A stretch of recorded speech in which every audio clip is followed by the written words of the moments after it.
You ready? It's not over yet. Part 2.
The 1789 Armed Forces Enlistment Oath was changed in 1960 by an amendment to Title 10, with the amendment and current wording becoming effective in 1962. The only thing I omitted was the state and governor language for National Guardsmen who was bound by the state governor and the U.S. President. Naturally, most common people don't want war, neither in Russia, neither in England, nor anywhere in America, nor anywhere in Afghanistan, Iran, Iraq. Nowhere. This is understood. After all, it is the leaders of the countries who determine the policies, and it is always a simple matter to drag people along, whether it's a democracy, a fascist dictatorship, a parliament, or a communist dictatorship. I want to quote something right quick. Voice or no voice, the people can always be brought to the bidding of the leaders. That is easy. All you have to do is tell them that they're being attacked and denounce the peacemakers for lack of patriotism and exposing the country to danger. It worked the same in any country. This was said by General Hermann Göring, president of the German Reichstag and Nazi Party during World War II in April 18, 1946. The quote has been said actually at the Nuremberg trials, which in fact it was said that he said it in private to an Allied intelligence officer, which was later published in the book Nuremberg Diary. Now, what does the military have to do with the New World Order? Everything. We already are programmed as a people for militia. We are already under siege of government control. I serve and have served because I do believe in the oath when it is applied right. Get that right. I've served and I serve right now because I do believe in the oath when it is applied right. Why not? I know my ancestors were from Africa, but I was born in America, where my ancestors shed blood building this good and yes bad land.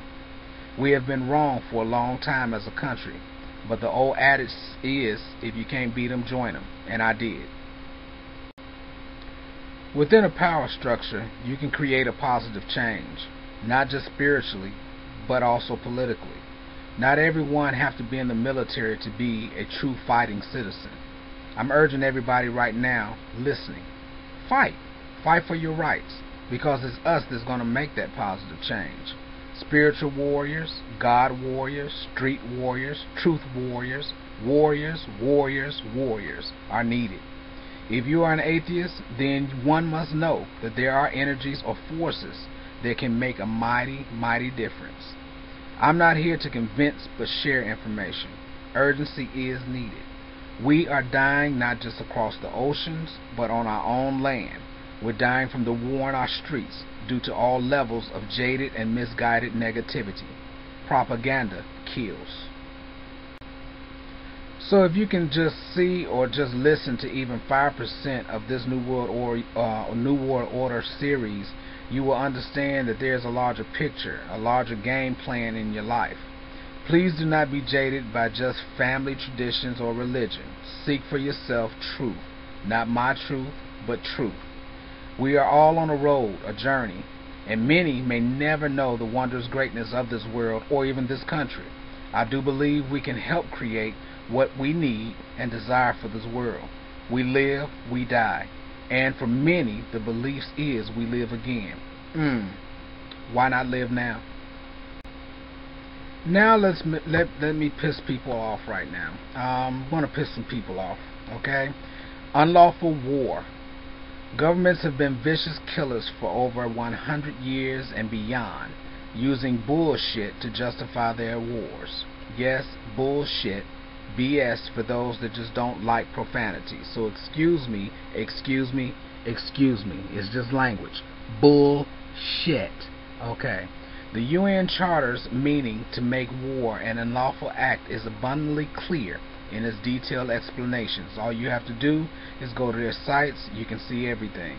The U.S. attack of Afghanistan on October 7, 2001 was a deliberate act of unlawful war, not defense, that was instant, overwhelming, and leaving no choices of means and no moment for deliberation. Know this. The burden of proof that the U.S. would have to provide is imminent threat of another attack.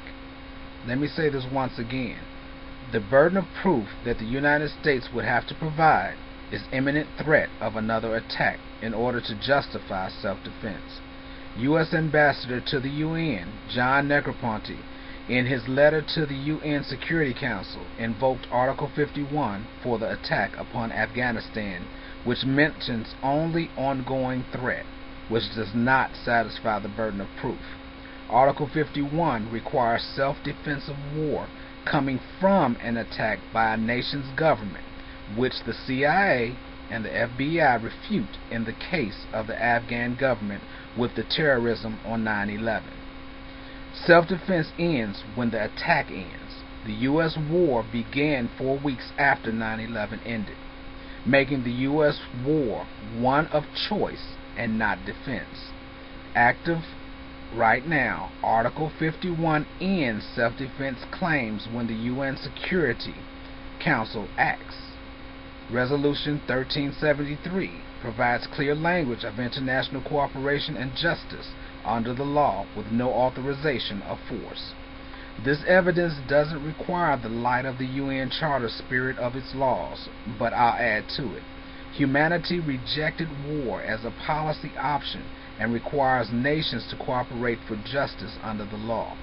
The U.S. has instead embraced and still embraces war with its outcomes of death, misery, poverty, and fear expressly against the wishes and the humanity and the majority of the Americans. The majority of Americans don't want their sons, daughters, grandfathers, grandmothers, etc. over there fighting and dying.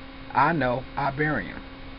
These acts are clearly unlawful and should be refused and stopped by all men and women in the military, government, and law enforcement. We do have a right to say this is wrong. We do have a right to openly say this is wrong. Well, of course, until all these wars stop, I will support, however, all my armed forces brothers and sisters. That's without a shadow of a doubt, and I wish them a world of safety, and just do what you got to do. The Iraq War in 2003 includes these reasons and expands them, with all claims made of war being known as false at the time that they were told to the American people and our troops. Your own examination of the governmental disclosed evidence will prove that they were lied to, as the evidence is obviously and criminally misrepresented.